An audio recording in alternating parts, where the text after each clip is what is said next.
ハワイ感じる？本当に？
皆さんこんばんは、みくです。今週も1週間皆さんいかがお過ごしでしたでしょうか。今週は先週も少しお話ししたと思うんですけれども、お家にクリスマスツリーを出してクリスマスの飾り付けまではまだ早すぎるので、そのツリーにハロウィンの飾り付けをしてこのアトリエをハロウィンらしくデコレーションしていきたいと思います。なので気合い入れて昨日古着屋巡りで購入したこちらのハロウィンスウェットを着てこれからハロウィンのデコレーションをしていきたいと思います。はい、で今回ハロウィンツリーを作るにあたってフライングタイガーと IKEA、 あとは東急ハンズでちょっとこうデコレーションになるようなものだったりとか、あとはお部屋に置けるちょっとした置物とかキャンドルスタンドとかそういうものを購入してきたので、ツリーを飾り付けする前にその買ってきたハロウィンのデコレーションを皆さんにご紹介してから始めていきたいと思います。まずは IKEA で購入してきたものをご紹介します。もう IKEA はクリスマスの飾り付けが売られていて、ハロウィン用のデコレーションがもうほとんどなかったんですけど、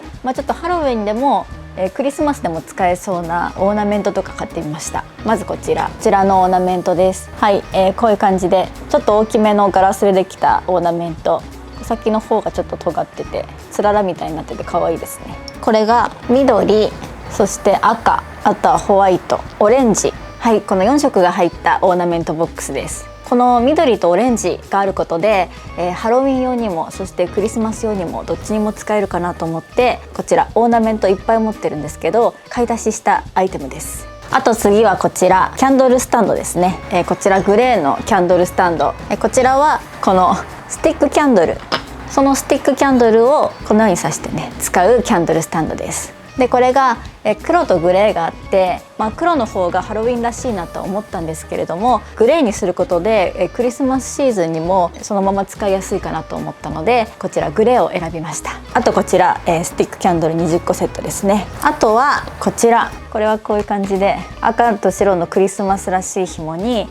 小さなオーナメントがくっついてる紐ですね。これをツリーにこうぐるっとこう巻くとすごく可愛いんじゃないかなと思って購入しました。次はフライングタイガーで購入してきたハロウィングッズをご紹介したいと思います。まずはこちらハロウィンらしいかぼちゃのライト、こちら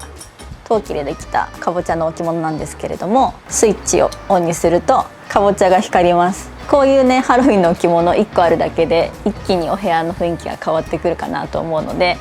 こちらをね部屋のどこかに置いて夜このライトつけてハロウィンの雰囲気をね楽しんでいきたいなと思うんですけれども、フライングタイガーはねもうこういう置物がお手頃な価格で手に入るので、ちょっとお家にこういうねハロウィンの何か置きたいなっていう方がいたら、フライングタイガーとかでねこういうのゲットすると手軽にお家の中でハロウィン気分を味わえるかなと思います。あともう一つ、こちらも陶器でできたライトなんですけど、お化けライト、これも可愛くて買っちゃいました。こちらもかぼちゃライト同様こういう感じでお化けの目が光ります。この小ささがすごく可愛くてデスクの上とかに置いたりとかしたら可愛いかなと思って買っちゃいました。あとはこちらキャンドルホルダーも購入しました。こちらのキャンドルホルダーはもうね以前からお家で使っててリピート買いなんですけれども、 2way で使えるキャンドルホルダーなんです。この上の部分ここには穴が開いていて、こういう感じでスティックキャンドルを挿すことができて、そしてこのホルダーを逆さまにしておくとスタンドの部分は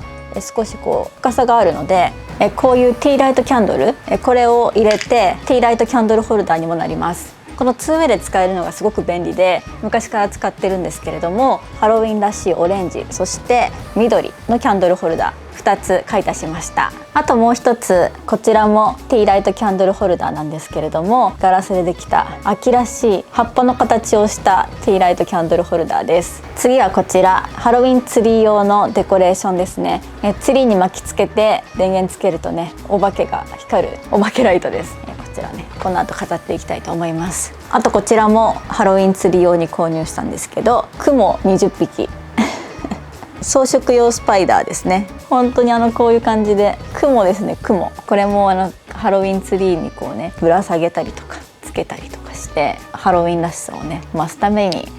買ってきたアイテムなんですけど、この雲の裏側のところがちょっと見えるかな、クリップみたいになってるのでこういう感じで引っ掛けることができるから、ツリーだけじゃなくってスタンドライトの傘とかそういうところに引っ掛けていろんなところにくっつけていきたいと思います。あとはこちら色付きのスティックキャンドル購入しました。はい、こういう感じでちょっとハロウィンカラーになってて可愛いですよね。これもハロウィンのシーズンに使っていきたいと思います。あとこちらキャンドル用のペン買いました。ピンク、黄色、青、緑の4色のペンが入ってるんですが、このペンでこういうスティックキャンドルの側面に絵を描いたりできるんですよ。ここに見本があるんですけれども、スティックキャンドルに絵描けるので、こういうフライングタイガーで買った色付きのものだったりとか IKEA で買ったこのスティックキャンドルにハロウィンらしいこうイラストを描いたりとかして、ちょっと自分なりにデコってみようと思ってこちらのペン買ってみました。あとフライングタイガーではこちらハロウィンのお菓子購入しました。雲のね絵柄が入った棒付きキャンディーですね。これを作業用のねデスクのところに置いて、ちょっと口が寂しくなったら食べる用のキャンディー、それをハロウィン仕様にしたらちょっと気分も上がるかなと思って購入しました。あとこちらチョコレートも買いました。こちらのかぼちゃのね顔が描かれてるチョコレートですね。これをガラスのボウルに入れて飾っておいたら可愛いなと思って購入したものです。次は東急ハンズでハロウィンツリー用の装飾をいろいろとゲットしてきました。ハロウィンツリーはクリスマスツリーみたいにオーナメントをたくさんつけたそういうツリーではなくって、また違った雰囲気のツリーにしたいなと思って、今回ハロウィンツリーはオーナメントがメインではなくってリボンをねこうツリーにいっぱい垂らしていきたいと思って東急ハンズに行ってきました。なんかこうハロウィンってオレンジと紫と黒っていうイメージが私の中であるんですけど、そのイメージを最大限にツリーに落とし込めるのはリボンしかないと思って、こういう感じでオレンジ、紫、黒、シルバーのナイロンのリボン、これを太さ様々に3メートルずつ購入したのと、ちょっとこういうオーガンジーっぽい紫のリボン、こちらも3メートル、オレンジのオーガンジーっぽい素材に金縁のリボン、はい、このリボンを使ってツリーを作っていきます。でこのリボンをただこうツリーにこうぐるぐると巻きつけるのではなくって、こういう感じでリボンを作って、そのリボンをオーナメント代わりにしてツリーにこうたくさん垂らしていくっていう、そういうイメージでこちら買ってきました。あとはこちらホログラムのフリンジカーテン、このフリンジもツリーにこうたくさん垂らしていってツリーをねこうキラキラにしていきたいと思うんですけど、挑戦してみたいと思います。はい、そういう感じでハロウィンツリーちょっと初めての試みなので、可愛く飾れるかちょっとまだわからないんですけど、楽しみながらハロウィンツリー作っていきたいと思います。ではハロウィンの飾り付けスタートです。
ハロウィンツリー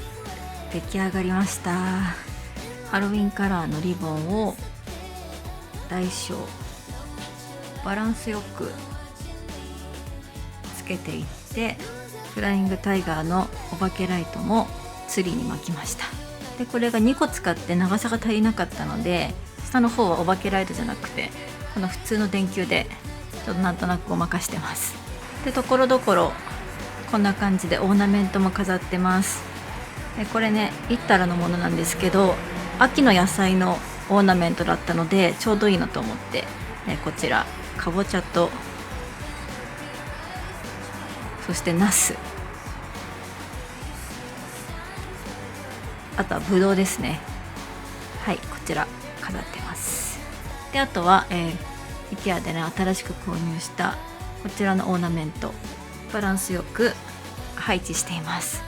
でこのハロウィンツリーはおどろおどろしい感じというよりかはもうハッピーな感じにしたかったので、リボンの他にハンズで買ったホログラムカーテン、これを切ってちょっとワイヤーでこの辺をね留めて、こういう感じでツリーに垂れ下げてます。でこのホログラムカーテンのところにフライングタイガーの雲をちょっとつけたりして、キラキラのクモの巣みたいなのがツリー全体を覆っているみたいな雰囲気に仕上げました。このねホログラムカーテンのこのキラキラが電飾だったりとか、あとは部屋のライトに反射して、こういう感じでね見る角度によってツリーがキラキラするのでとっても綺麗です。引きで見たらこういう感じですね。もうツリー出すの結構大変で、気づいたら夜になってしまいました。今日はツリーの飾り付け、明日は部屋の中の他の細かい装飾っていうのをしていければなと思っています。とっても可愛くできて大満足です。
think that Santa celebrates Halloween? Or do you think that Santa celebrates Halloween? Does he watch scary movies or they give him bad dreams? Would he dress like the Grinch to go trick or treat? Do you think that Santa celebrates Halloween? Do you think that Santa celebrates Thanksgiving? Or do you think that Santa celebrates Thanksgiving?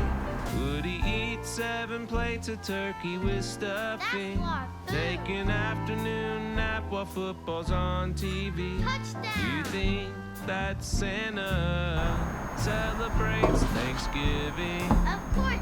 he's Santa Claus.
Probably a bit too preoccupied, making a list, checking it twice. Still I catch myself sometimes in a daze, wondering does Santa Claus dig other holidays? Do you think that Santa celebrates New Year's Eve? Or do you think that Santa Santa Claus, yeah. celebrates New Year's Eve? Does he get a little loose after 2 or 3 drinks? Would he kiss Mrs. Claus when the midnight bell rings? Do you think that Santa celebrates New Year's Eve? That's Santa Claus. Or do you think that Santa celebrates Halloween, Thanksgiving, or New Year's Eve? Or do you think that Santa celebrates Halloween? Yeah, I think so.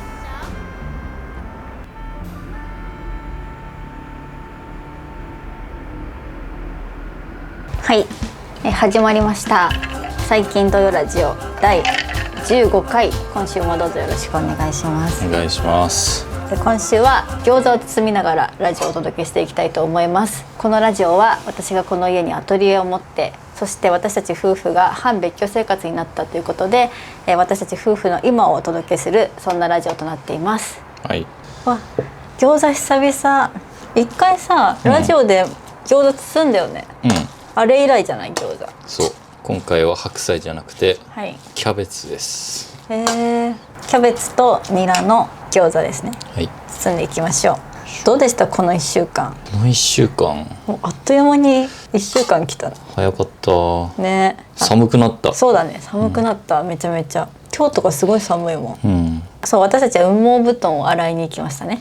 あ、そうね。そうね、羽毛布団洗いに行って、その暖房器具関連どうする？今年。なんかさ、デスク仕事する時の足温めるやつ欲しいけどね。あ、欲しい欲しい。なんか熱くなりすぎないやつ。なんか今持ってるやつがチンチンになるからさ。もっとなんかわかる。緩やかなやつあるじゃん。わかる。なんかさ、燃えそうになるよね、自分の足。確かになんかいい感じのじんわり厚さのやつね。なんかないかな。ぜひなんかあったら教えてください、コメント欄で。あれがいいよね。なんかさ、こたつスタイルじゃないやつがよくない？なんかよくあるじゃん。こたつみたいなやつに足入れますみたいな。足入れるスタイルじゃなくてヒーターとしていいやつが欲しいよね。そうそう、なんか板みたいなやつ。そう。今年寒くなるのかな？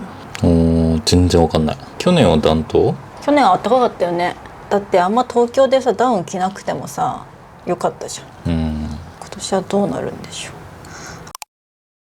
そういえばもう私たちフィンランドの旅程も決まりましたね、この1週間で。あ、そうね。いよいよですね。いよいよですよ。でも今回結構さ、優秀じゃない？2ヶ月ぐらい前に宿取ってさ。本当にそう。いつも2週間前とか。そう本当にそう。今回は2年ぶりの冬ですから楽しみだね。私たちもう冬のフィンランドに行く用の防寒具はもうバッチリじゃん。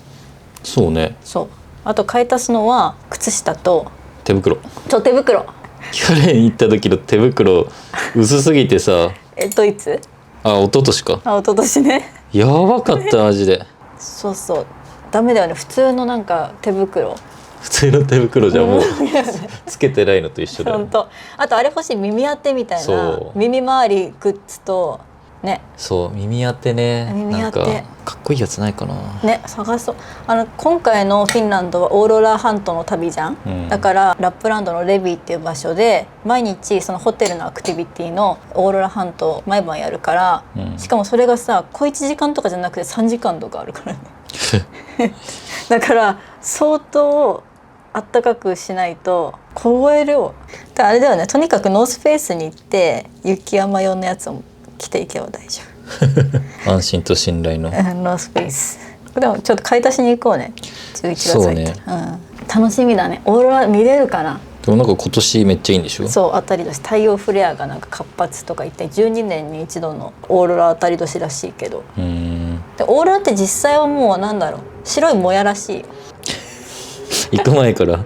前からそんな。でもなんかもっと言うと、なんか肉眼じゃあんま見えないでしょ。そうなのわかんない。じゃあなんで人々はそんなオーロラを求めてさあれすんのまあ神秘的なんじゃない。ああ、そっか、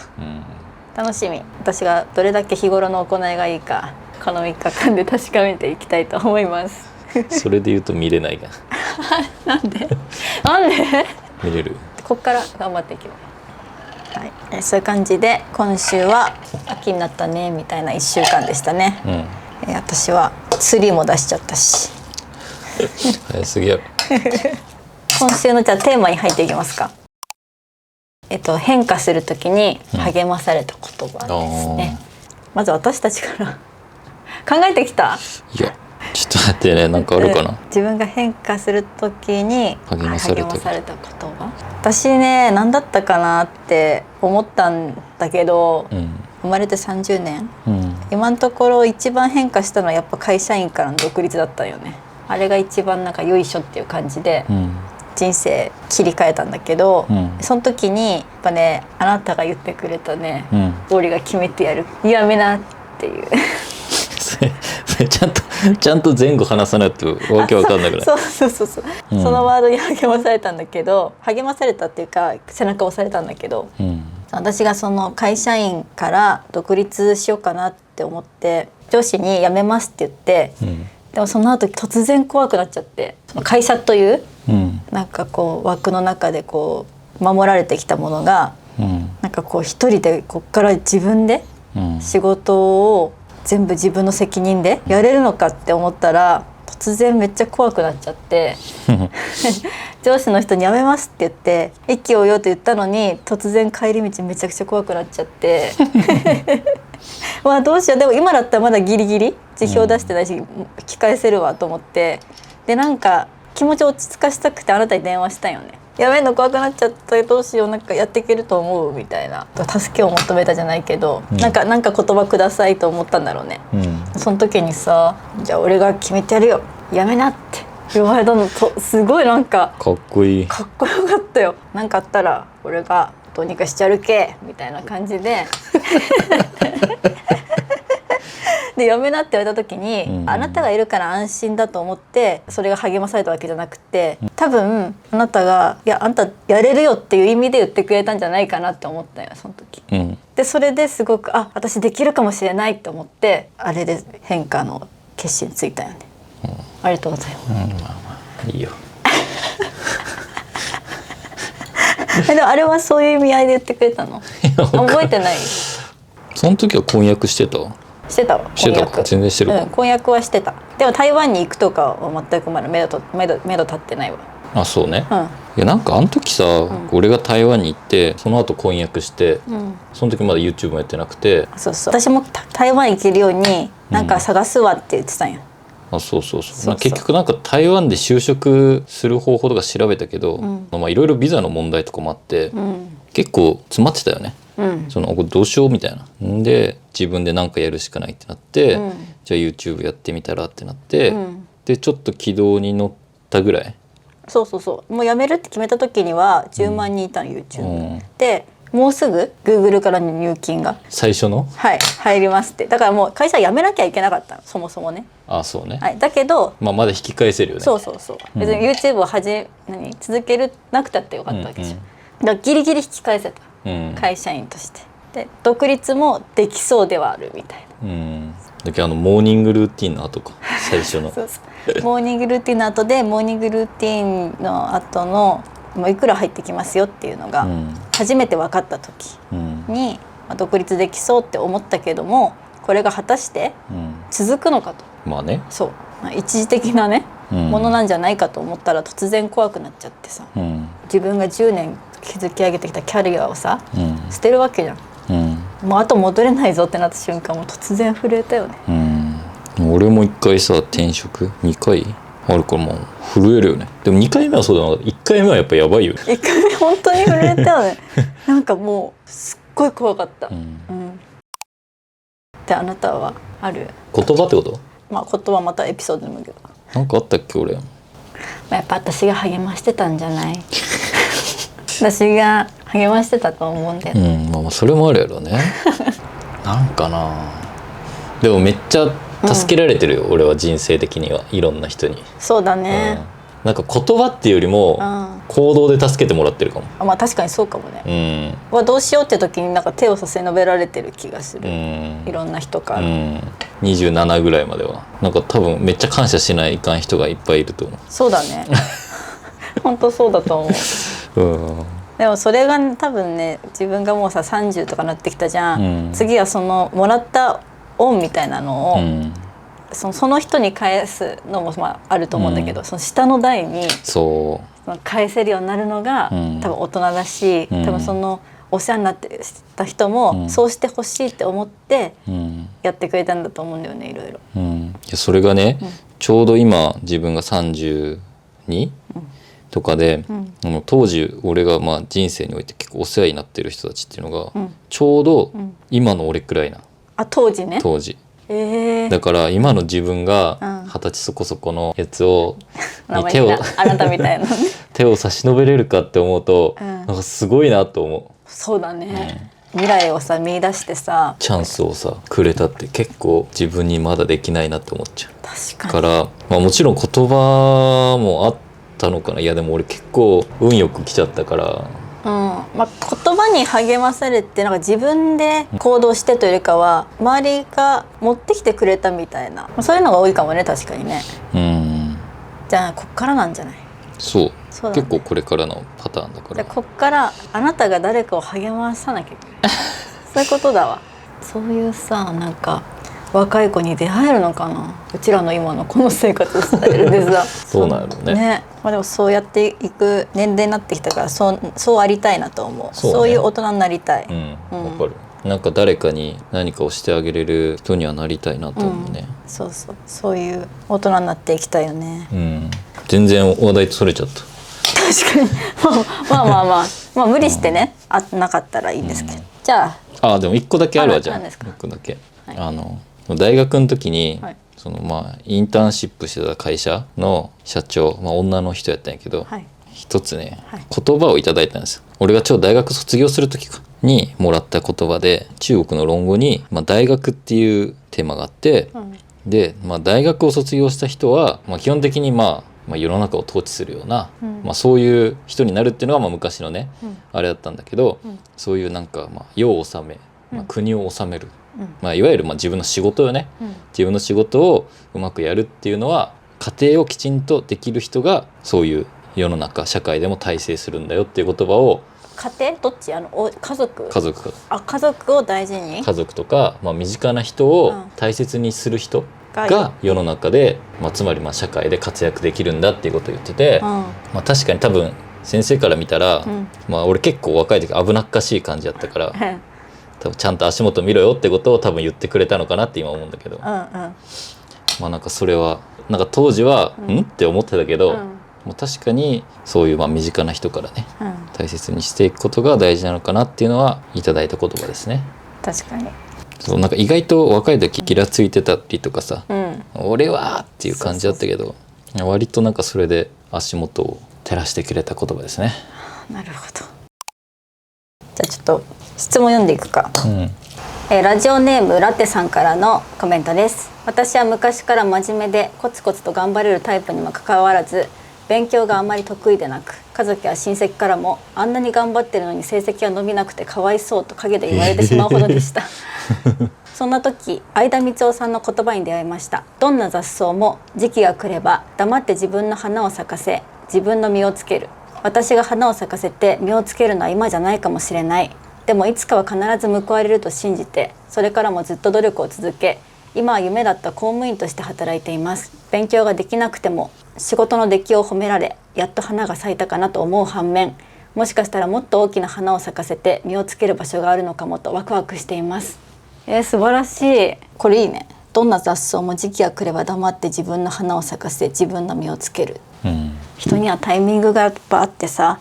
若い時のさ、いろんな人からの悪気ないジャッジみたいなのって結構辛かったりするじゃん、でも私もその時自分が活躍できるのは今じゃないみたいな風に思って生きてきたなと思って、この言葉すごいいいなと思う。そうね、なんか10代の時にうまくやれる人ってなんか羨ましかったタイプだから、そうなの、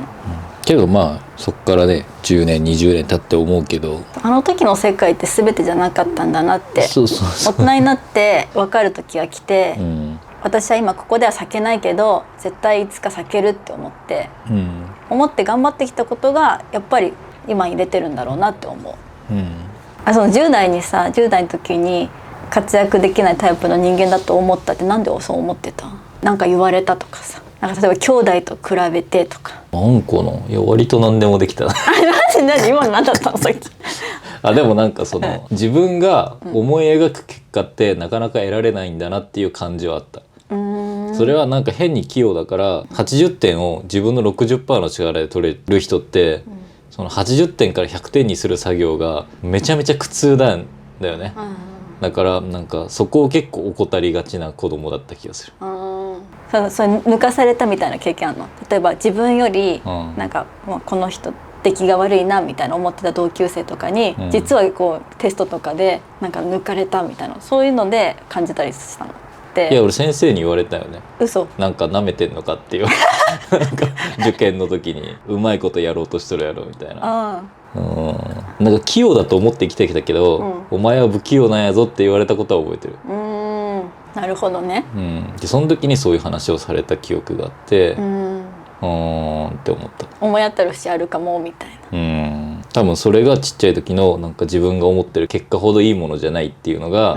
そこで納得がいった感じ。なんかうまくやれてた気でいたけど、全然そんなことなかったんだなって。なるほどね。大人になってそれは、あなたは大人になってもさ、いろんなことを器用にできるじゃない。その大人になってちゃんと80から100にする作業してるの？探してる花？いや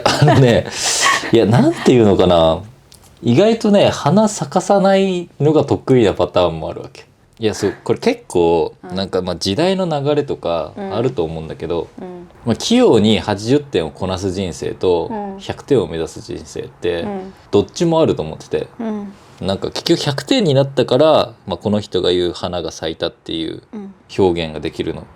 パターンもあるけど、なんかそうじゃなくて常に80点をコンスタントに取れるっていう花の咲かせ方もあるわけ。1個の大輪じゃない人もいるわけ。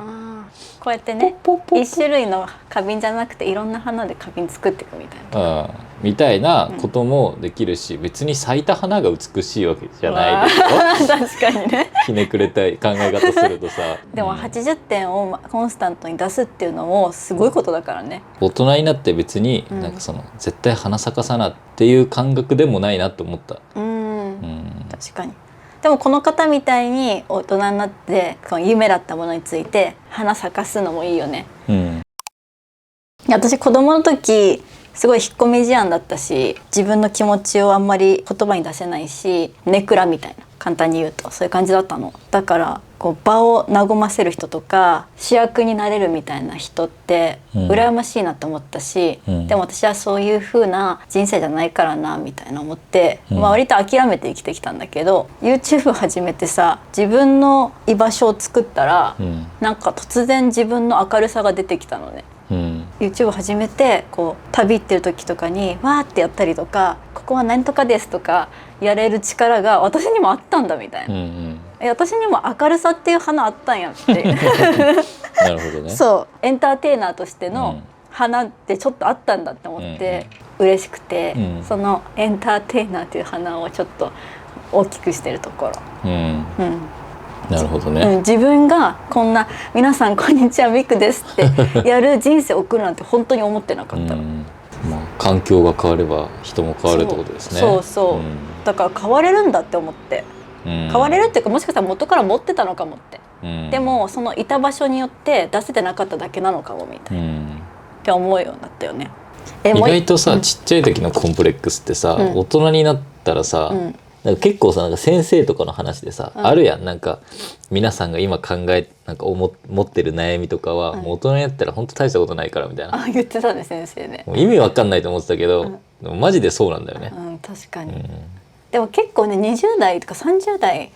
になる前ぐらいまで子供の時の悩みずっと引きずってたよ、ああでもまあね、うん、逆にしぶといパターンもあるよね。そうそう、んしぶとい逆に。でもなんか30歳になってからなんか変わってきたよね。また新しく。あいやわかるなんかね30超えてさ、うん自分の弱みをさもう虚勢張んなくなったのかなめでれるようになったよね。わかる、めでれるよね。そうだよね僕こういうところあるよねってよしよしってよしよしってなるよね。もうしょうがないよねって、うんもうここまで来ちゃったしさ、うんみたいなさ、なんか開き直りじゃないけど、うんまあなんかできるようになるよね。そう、まあ年取るっていいことだよね。すごいなんか人生生きやすくなって、人生楽しくなってくもんね、どんどん。うんじゃあもう一つ最後読んでいきたいと思います。はい。私はコロナ禍で自分の毎日に彩りがなくなり、心が寂しい時にミクさんの動画に出会いました。部屋に花を飾る習慣が私にはなく、ミクさんの空間に憧れて花を飼い始めたことを今でも覚えています。私が変化できたきっかけは、昔職場の先輩から借りた本に書いてあった言葉、夢は逃げない、逃げるのは自分自身。誰だっけ？知ってんの？これをあ読んだ。の人でしょ、世界一周する人でしょ。そんなのちょっと待って、ついまだあるけど、これを読んだ時からなるまで続けようと今も踏ん張れてる気がしていますとのことです。その有名な本？なんだっけ、家族で世界一周してる人でしょ。冒険家ってこと？同い年ぐらいじゃないか、ちょっと年下。本の人が違うこの質問者の人。いやでもそうじゃない、わかんない、何も情報はないので俺らが多分大学生の時に、うわ名前出てこない。夢は逃げない、はい逃げるのは自分逃げるのはいつも自分でしょ。うわそれ誰だっけ？そう有名だった。い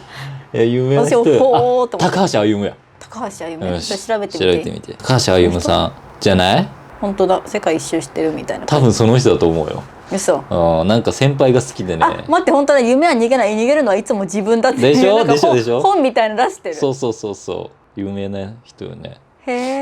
え。だっけ大学生の時だから2010 2010年だってとかでしょ。うんうん。じゃあ同い年かもね、この方。でも職場の先輩やから。あ、そうだ、職場の先輩がうちらと同い年なんだ。うん、そう、なるまで続けようってわかるわ。結局さ、続けた人が勝つんよ。うん最後。うん私絶対そうと思ってる。うん。なんかさ若い時はさ、うんその時代が変化していくことをさ、うん理論上は知ってても体感してないから、うんなんかうまくわかんないんだけど、うん今流行ってるところにやっぱ飛びつこうとするわけよ。うん。でも意外とそうじゃないよね、うんずっと同じことやってる人が時代が回ってくる。回ってきちゃうんだよね、うんだからなんかコロコロ変えてる人はうんどこにも当てはまんないんだよね。いつまでたってもうんホームラン打てないんだよね。あー、でもずっとやってる人は、うんある時その時代が来た時にずっとやってたからこそのさ、そう蓄積がね、うん本物感もあるそうし、ちゃんとホームラン打てるってことか。うん夢ってさ、叶うために頑張り続けてれば絶対どこかで叶うんよ。そ本当にううん自分の実力が上がっていくの、あとは時代タイミングがバッチリ合う時が来るから、うん今の世の中はさ、結果をもう早く求めがちじゃん、うん最短でなんとかしますみたいな、うん100日で成功させるなんとかとかあるじゃん、うんそうじゃないんだよね。そうね。なんかわかんないけど例えばあなたが YouTube で、うんまあ、成功って言ってまあいいと思うんだけど、うんその最初にドンっていけたのって、うんもちろん時代の流れもあったし、うんまあ、その偶然性もあったら、うんだろうけどやっぱその前にさやっぱカップアートでうん挑戦をしてたわけじゃん。 3年ぐらいね、でその前で言うとなんかもっと文章を書いてたりとブログやっかてたねブログやってたりとか、うんっていうその10年ぐらいの蓄積があって、うん YouTube を始めて、まあありがたいことにグンって伸びた瞬間が最初に訪れたわけじゃん。だからまあ10年間さ、言ったら何のためにそれやってたのっていうさ、ことをまあ10年やってたから、まあご褒美がもらえたんだと俺は思ってるよね。で YouTube が始まったからよし YouTube だってやる人ってやっぱりその過去の蓄積をちゃんと持ってれば伸ばすことができるだろうし、まあ偶然もあるんだろうけどね、だからほんとそこのなんか蓄積とタイミングがうまくはまった人になれて、あの人なんか伸びたねってなるんだろうなと思うから。何の話だったっけ？そう夢は逃げるのは自分自身って。あ、そうそう。意外と時代の変化っていわゆるなんか連続起業家みたいな人はさ、多分その波を読んでさ、多分やったりするんだろうけどさ、そんな人は一部だから。そうなんか意外とこれがみたいなさ、ことがなったりするし、だからこそなんか時代と逆行したことやったりとかさ、の方が良かったりすることあるよね。でも本当にそう。夢は逃げるな自分自身って本当にそうだ。私も何かあったらこれをやっぱり思い出して頑張っていこうと思う。そういう感じでした。まあなんかあとさ、今週そのテーマ以外に喋りたかったことはさ、なんか先週のコメント欄がさ、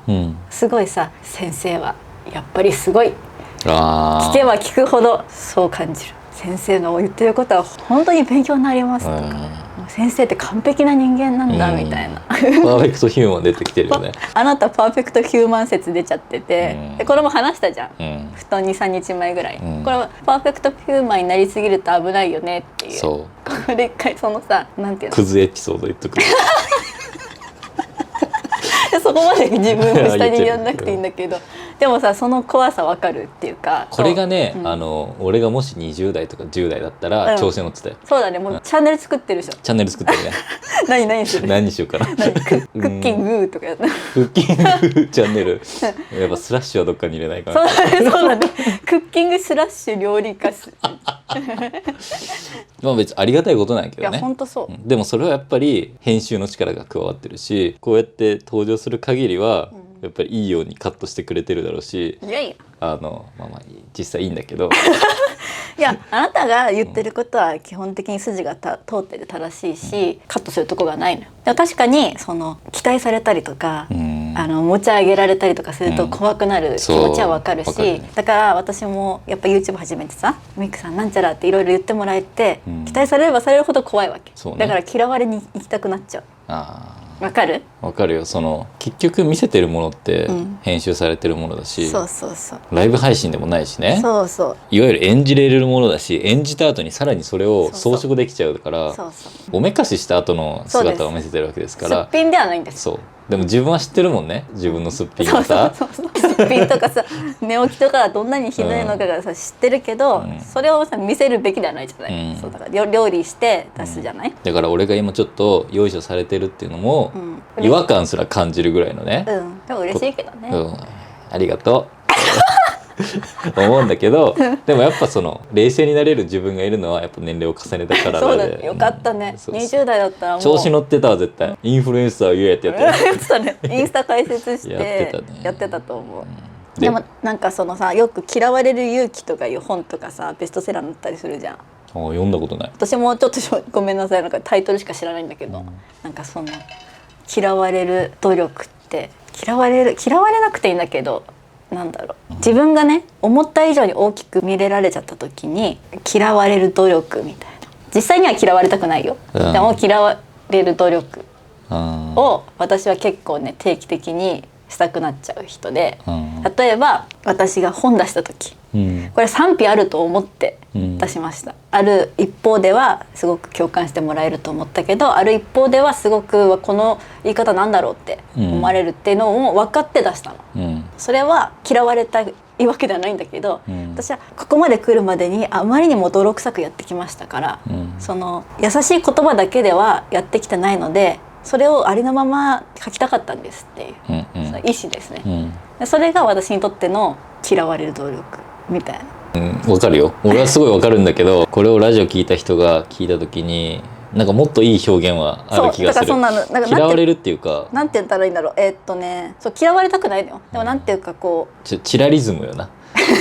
そうそう、今は結構喋ってるから人間味っていうのを感じてもらえて、こういう面もあるんだなって思ってもらえたけど、当時ってすごくミステリアスな感じがあったと思うし、自分もそういう演出をしてたから、だからいや私は実はこれぐらい血生臭い人間なんですっていうのの初めてアクションしたのが本だったような気がして、そうそうそう、そんな私でも大丈夫ですかっていうなんかあれはそういう本だった。確かにね。Amazon レビュー荒れましたし傷つきますけど、でもまあそれはそうなると思ってたし、なんかあれを書いたことに何一つ嘘はない、その当時の私はね、今見たらもうちょっとなんか言うことあったんじゃないかみたいな思うんだけど、その時にはそれしか出せなかったからしょうがないと思ってるんだけど、でもなんかあれはすごい本だなとは思う。どういうことですか？これはまた表現が難しいけどまあ変な話、素人が書いた本がそのまま出ちゃうって、なんか世の中にどれくらいあるんだろうって考えるんだけど、いや一応構成は入りましたよ。いやでもあれはもうだってほぼ入ってないみたいなもんなんかでもなんかその編集者の方が言ってくれたの、もうミクさんが思うように書いてくださいと、まあ一応なんかその誤字チェックとかさ、これちょっとおかしすぎますみたいなのをやってくれたんだけど、そうね、あれはなんかある種さ修正できないみたいなことだったよね。そう修正できなかったんだよね、ありのままですみたいなさもうありのままでいきましょうみたいな感じだったよね最後ねレディーゴーだったよね。でもあの時って私が本なんで出そうと思ったのは、人生を大きく舵切る時の熱量ってもう半端じゃないくて、そういう人っていっぱいいると思ったの、私だけじゃなくて。だからそういう人には分かるかもしれないって。まあなんていうの、これも言葉が正解かどうか分かんないけど、ちょっと実験的な、世の中にこれってどれくらいみんな分かってくれるみたいな、でもなんかそれはさ、なんか俺 SNS ってさ割とそういう諦める思い、まあ、いわゆる執念みたいな、っていうのがなんか平成生まれの子って、まあ、俺らって特に田舎に住んでたからこそ、その自分の思いが周りに否定されるとそういう世の中だと思って過ごしてた、ちっちゃい時、ああじゃあ自分が間違ってたんだと思ったけど、でもそれが SNS を使えば、そうでもないんだなみたいな、諦めてたことを口に出した瞬間に、あ意外とこういう世界があるんだ、知れるツールが SNS だった世代じゃん、だからそれが YouTube に反映されてたし、なんかその延長線上に本があったんだよね多分ね、こんな気持ちだったけどどうみたいなことをやっぱなんか投げかけたくなるっていうのは、なんか平成生まれの SNS 使いのなんか差がな気がするなんかそうだったんですよ。で動画だったら音楽とかさ映像ね、相まってこうふわりーっとしてたものが、突然字になってさ読むとさガーンと伝わるじゃん。あの時のこうもういったれみたいな、もう私のもういったれっていう気持ちを、がもう全部載ってたわけよそこに。そうだよね。でも私は本当にね泣いちゃったの。その後にまあその本を出してよかったのかとかいろいろ思ったりとかね、傷ついたしいろんなことで、なんか出さなきゃよかったなって思ったこともあったんだけど、一回なんかイベントでね本持ってきてくれる人はいっぱいいるんだけど、でそれもすごくありがたくてありがとうございますって言って、でも一人すっごいボロボロなった本持ってきてくれたの、私の本がもうボロボロだったの、表紙とかももうボロボロで、これ見て受験かな頑張れましたって言われた時もめっちゃ泣いちゃってあ届いたと思って、一人届いた、もちろん他の人も届いたんだけど、なんかこう自分の中でねそのタイミングが相まってうわ届いてるってすっごい実感して、なんか変えてよかったって思った。すごい経験をさせてもらったなって思った、こんな私の文をね本にしてもらえて本当にありがたいと思ってるし、まあそれがまあ嫌われる努力とかではない、その嫌われるっていう言い方はおかしかったんだけど、まあそういうことなんですよ。怖かったの。いやなんかさ、その先週のさ、前の方が良かった問題も、結局さあなたはあなたなわけやんずっと、でその変わったとはいえ、まあ、もちろん環境が人を変えるっていうのはあるよ、あるけど、でもあなたのはずっとあなたなわけじゃん、その当初さ昔の動画もあなただし今の動画もあなたなわけじゃん、前の方が良かったって言われたって、それは今のあなたもその同じ部分は持ってるわけで、その何が言いたいかっていうと、まあ、ある種勝手に見てる側があなたの像を作り上げてるわけよ、ミクさんってこういう人ですよね、で断定してみるのかそれともぼやっと見て楽しむのかっていうのは結構差があると思ってて、ミクさんってこういう人ですよねってどこかで決めつけてる人がいてもおかしくないよね、まあ、そういう見方の楽しみ方もあるんだろうけど、でも昔のあなたも今のあなたもあなたなわけじゃん、その昔のあなたにも今のあなたがいるわけですよ、いやそうなんですよ、だから作り方とか演出が変わっただけであってその根本は変わってないんじゃないかっていうのをなんかこの1週間考えてたわけ。だからその自分たちがさ誰かの変化を見てる時に、なんか勝手にその人のことを作り上げちゃう、頭の中で、それをいや私はこういう人間ですよっていうのを定期的にやりたくなる。でそれがある種なんかまあ嫌われる努力っていう表現もできると思うんだけど、ノーカットのものを出すみたいなたまにやるライブ配信的なことを初めてやったのが本だと思う。そうだね。どうですか？そういうことを定期的に私はやってるんだよね、だからあなたもそういう風にパーフェクトヒューマン見たくなってきたら苦しくなっちゃわないかなって心配になっちゃう。そうだからシンガポールに移住しようっていう違う違うだけパーフェクトヒューマンあっちゃうんだそっちか。そうだね、そういうことをね私も考えてたんですよ、怖いよねって持ち上げられすぎるとね、っていう週でしたね。まあでもこれからも金言を残していってくださいビジネス金言ビジネス金言どうぞどんどん残していってください、はい、ラジオもさやっぱたまにはさ、何やこのラジオって思われたぐらいがやっぱちょうどいいわけですよ。そうだよね、たまにはそういう思われる回作りたいよね。そうそう。だからひたすらだからもう本当に最近食べた美味しいもの言う回とかさ、そういうなんかラフなやつもやっていこうちゃんと、ちゃんとやっぱね、自分を崩していっちゃいますよって。そういつもいいこと言わなきゃいけないとかね思わないにしないと。じゃあそんな感じでじゃあ来週のテーマはどうしますか？来週じゃない、次のラジオのテーマ。来週はね分かんないし何の動画撮るかすいません思いつきで生きてるので、空いちゃうかもな。なんか来週ナイトルーティンやろうかなって思って、その後韓国2週来るから。いや開くんやったらさなんかお取り寄せ系もできたりするじゃん。じゃあ開けようか。次ね多分11月8かも。じゃあ1ヶ月結構開くよ。1ヶ月開くんか。じゃあなんかお取り寄せ系か。そうだね年末のお取り寄せ系か。なんか取り寄せてなんか食べようよじゃあ年末近いからさ、お取り寄せのなんか贅沢な鍋なりわかんないステーキだったりいろいろあるやん。マジで食べてほしいお取り寄せグルメ。そう何でもいい。マジでここのお取り寄せのこれ美味しかったから一回食べてみてってやつを。スイーツ抜かそう。ご飯お取り寄せグルメ教えてください、それでここで食べよう。食べよう、だってほらみんな年末でさ美味しいものいっぱい食べたくてさ、そういうの探したりするじゃん、お取り寄せグルメ、これは本当に美味しかったからぜひ食べてくださいってやつあったら教えてください、お願いします。はい、それ食べながら近況話しますか、はい、じゃあもし何かこうお悩み相談だったりとか、質問みたいなのあったらそちらもどしどし募集しております。質問とかお悩みに答えながら美味しいものをいただくと、じゃあそういう回にしたいと思います。はい、それでは今週の最近同様ラジオも終了です。この動画が面白いなと思った方はグッドボタンとチャンネル登録よろしくお願いします。ではさようなら。